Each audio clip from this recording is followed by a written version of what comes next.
Apple reportedly plans to announce a series of new tools based on generative AI and WWDC as part of iOS 18. The new tools will include a revamped version of Siri, a new version of Xcode, and a tool in Apple Music for automatic playlist creation. The technology will also be used for troubleshooting problems with AppleCare. Apple's generative AI vision will likely take until 2025 to fully scale.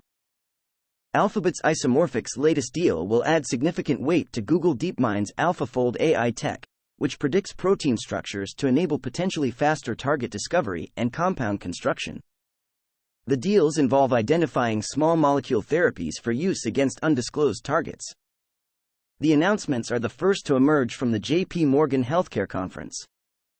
The conference will go on until January 11. Figure 01 is a commercially viable autonomous humanoid robot. At 5 feet 6 inches and 60 kilograms, it can carry a payload of 20 kilograms and move at a speed of 1.2 meters per second for around 5 hours of runtime. Its human form factor allows it to perform dexterous tasks and lend support across manufacturing, logistics, warehousing, and retail. This thread contains a video showing Figure 01 making a coffee. It learned the task just by watching humans make coffee. Peregrine Mission 1 aims to put a U.S. lander on the Moon on February 23. It is the first mission to fly under NASA's Commercial Lunar Payload Services (CLPS) initiative. The mission will carry 5 NASA payloads and 15 others. It is bound for an ancient lava flow called Sinus Viscositatis, or the Bay of Stickiness. The next mission under the CLPS scheme is due to launch in mid-February and may touch down before Peregrine.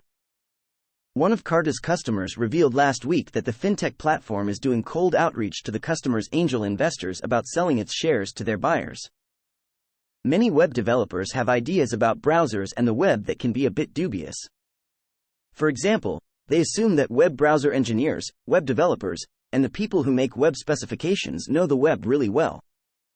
Other dubious ideas include the myth that browsers aren't meant to run SPAs, that MPAs will replace SPAs, that all sites should work without JavaScript, that web development shouldn't need a build step, and that what they know is representative of web development at large. It's easy to assume what you know is representative of web development in general, but the field is much broader and deeper than most people know. CSS in 2024 has cross-browser support for nesting, has, container queries, and more.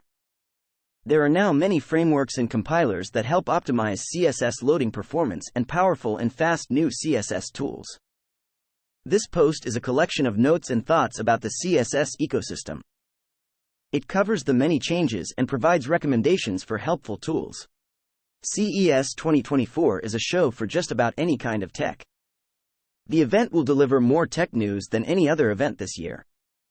It starts tomorrow and runs through until Friday. Companies have been trickling out announcements as excitement about the show ramps up. This article contains some of the biggest announcements expected this year. Some of the tech expected this year includes smart TVs centered around AI processing, new electric vehicles, bigger laptops, and new OLED monitors for PC gaming. Most successful outcomes in tech often take many years to mature. The future is unpredictable and the macro environment cannot be controlled. Several big shifts will drive founders and investors to pursue profit-sharing models in 2024 and beyond. Profit-sharing startups will become more popular as people look to diversify their net worth and capture liquidity sooner. This will not preclude founders from raising traditional venture capital. Some businesses will still need VC to scale and win a market. A discussion of what components should be run on a client and what should be run on the server. Nitro is a TypeScript framework for building ultra-fast web servers. This article compares the performance of Apple's new M3 series P and E cores to assess what has changed between the M1 and M3. csvlens is a command-line CSV file viewer. The FDA has received reports of patients using drugs like Semaglutide suffering from a form of hair loss known as alopecia, suicidal ideation, and instances of aspiration in which food and liquids accidentally enter the lungs.